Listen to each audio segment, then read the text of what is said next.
Hi, my name is Patricia Ghezzi, and first I want to apologize for my voice. Actually have it back. I had surgery on Monday to correct a problem with my vocal cord that happened from a prior surgery. So now, instead of a whisper voice, which I was living with for a month, I actually have good voice back. So, I was diagnosed in June of 2012 with advanced stage lung cancer, stage 4. It was found accidentally. I had no symptoms, no cough, no nothing. I had been treated by my family practice doctor for approximately 4 years because I had a pain in my shoulder that just never would go away, and I was tired, fatigued all the time. My legs sometimes felt like they were in concrete. They diagnosed fibromyalgia, and I lived with that fibromyalgia diagnosis unwillingly, I guess, because I felt like something was wrong. It just wasn't. I was on medication for fibromyalgia, but I still did not feel right. And one day at work, felt like just a little bit of blurred vision on the side of my eye, and I happened to be going to my doctor that day. If I went to my doctor any other day, I probably would have never even mentioned it. And he ordered an MRI because he thought maybe it was a migraine. And since I never had migraines before, generally people who have migraines have them their whole life. So he thought it warranted an MRI. I was driving to work right after I had the MRI, and I got a phone call from the nurse at the doctor's office, and she said, "We need you to turn around immediately." And I said, "Well, I'm not going, I'm going to work." And she said, "Please, I'm begging you, please turn around and come back to the office." So obviously I knew something wasn't right. And I called my girlfriend at work, and I asked her, I'm thinking this is bad news, right? And she's like, "Well, just, go and find out." And in my heart, I knew they wouldn't call me back for nothing. So I went in, and they told me that I had 4 tumors in my brain, and they weren't the primary, and they still needed to find the primary, so somewhere else in my body was a tumor. That night I went for a CT scan, and the next morning I got a phone call from a doctor telling me there is a large tumor in my left upper lobe. All I could remember at this time was being devastated, and the thought of leaving, at the time, my 7-year-old daughter without a mom was not bearable. That was not something I could ever, I just couldn't swallow that. And my doctor led me to believe that I had very limited time. So I went to my oncologist, and we did a biopsy, and it came back positive for adenocarcinoma. And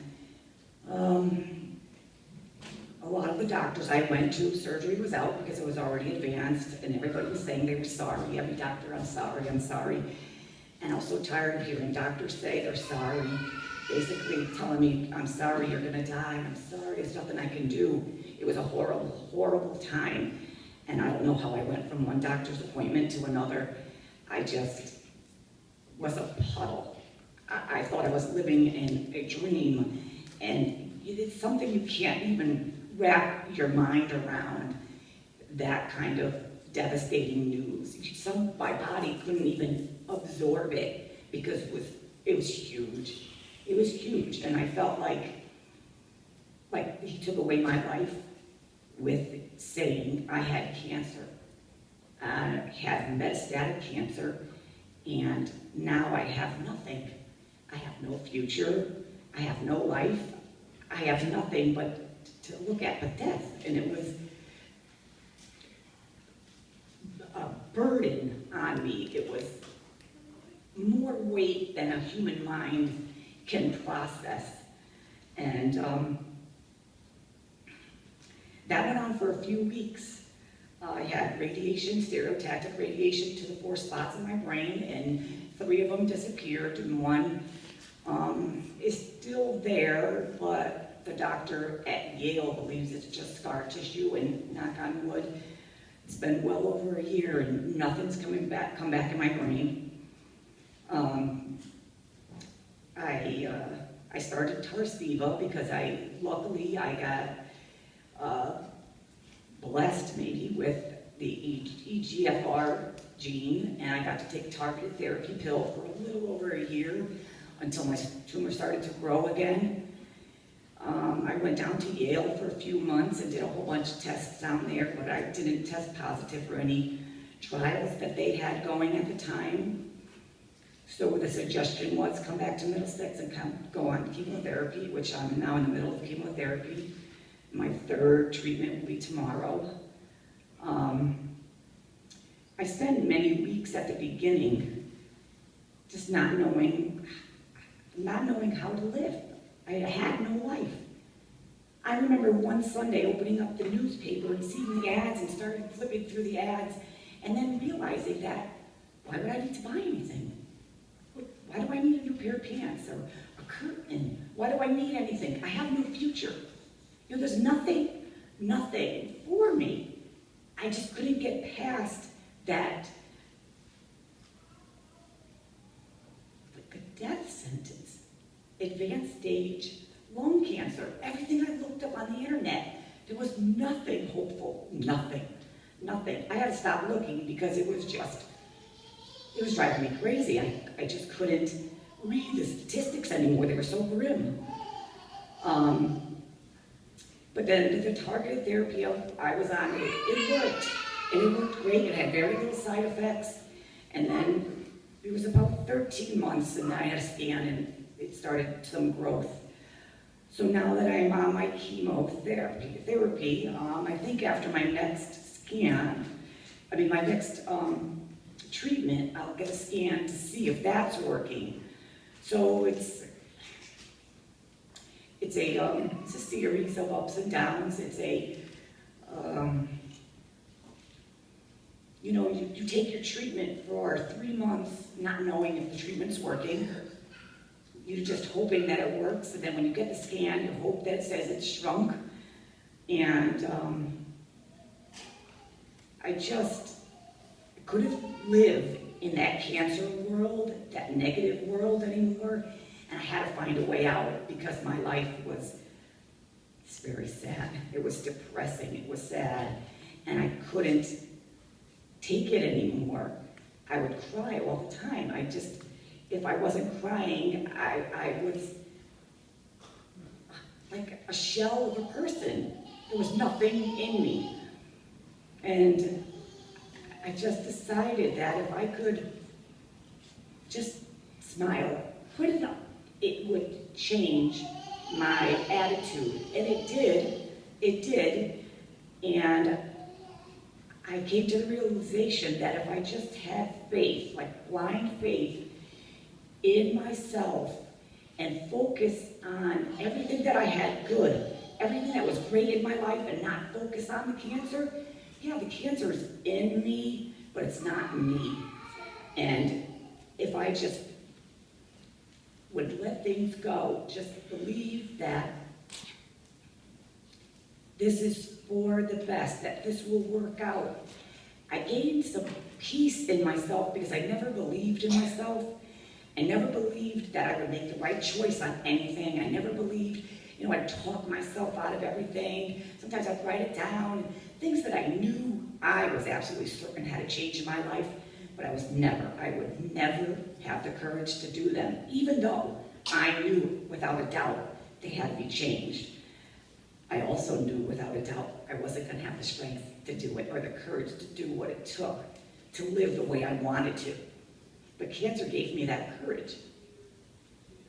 I started feeling good things about the cancer. It gave me the courage to stand up for myself. It gave me the courage to make changes in my life that without the cancer I would not have done.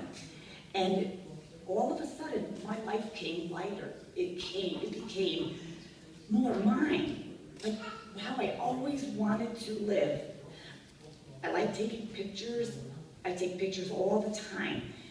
Things are a priority to me. Things that like everybody knows should be their priority, but you know, you always find excuses. Now they truly are my priority. Cancer was my motivator. And I don't want cancer to be anybody else's motivator.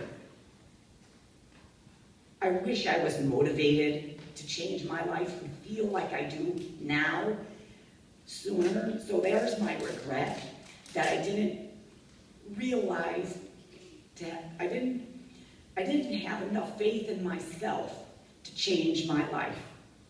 So somehow I got cancer and it allowed me to do that. But I don't want people, I want people to have that strength that I didn't have. You know, it'd be nice just if somebody heard something I said, to maybe just say, you know, now is the time, because I know I was a procrastinator, you know, many people are, and I would put it on tomorrow. Tomorrow might be too late for me. So things happen now. They happen as I want them to happen. I don't find reasons to put them off anymore. And I find joy in just the littlest things, you know, a sunny day, the changing of the leaves, because you never know when you might not see them again.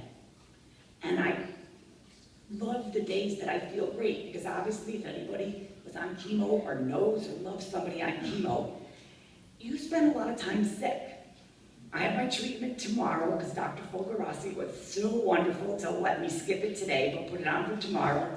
But then I'll probably spend at least a good 10 days of nausea and dizziness and head fog and all that. But then like now, I feel great, so I know it turns for the better all the time. But I guess I just want to leave everybody with that there's always hope. I felt hopeless at the beginning. I really did. I felt my life was over. Nobody could have told me anything. I couldn't tell myself anything. Until I believed in myself that nobody knows everything. I don't know everything. The doctors don't know everything. That is where my hope lies. Right there in the not knowing part. So I'm going to focus on being a good person. I'm going to focus on living every day. And somehow that gives me a lot of strength. That gives me control. Because cancer takes your control away. It takes your life away. But I needed that control back. I wanted to be in control of this. So I have cancer, but now I'm in control of my life. It just, like I said before, I just really I would have appreciated if I had smartened up a little sooner and did things that, changed the things that I needed to be changed in my life so I could live a less stress-free life. And I also want to say that I did smoke when I was in high school, you know, maybe a cigarette here or there, you know, when I was 17. My friends smoked, so, you know, I'd grab a drag off their cigarette or something. But that's really my extent of smoking. So I haven't been to not one doctor who told me that smoking had anything to do with my advanced stage cancer. So it's a sad thing, but it can happen to anybody. And I was definitely blown away, as well as my doctor, when that diagnosis came, because there was really no reason to think that that's what I would have had. So it's just brought me to a better place. It truly has. It's brought me to be a better person. I feel like I have compassion. There's no, like, you know, like, hurry up, I gotta get somewhere here, because my life is the most important thing. All these little things or little arguments, you know, you'll hear people say them, and I'm not part of that. It is a wonderful thing, because you put your life in a place that's like where it should be. You feel you're right. You're living the right life. And even though, again, I have advanced stage lung cancer, I'm happy with my life. I'm happy with the person I've become because of it. So, sounds silly, but in a way I'm grateful for the cancer. It gave me the strength to be up here. Any other day, I would have never been able to stand up here. But cancer gave me that strength.